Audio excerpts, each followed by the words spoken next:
Hello guys, here we have a dishwasher Electrolux ESM64840SX, and today I will show you how we can manage the Airdry function.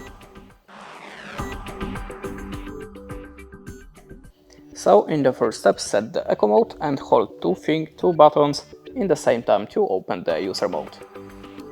The indicators are lighting, so we are in the user mode. Now click on the delay button.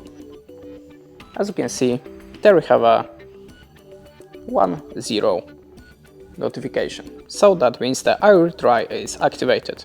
If you want to manage this function, click on the delay button.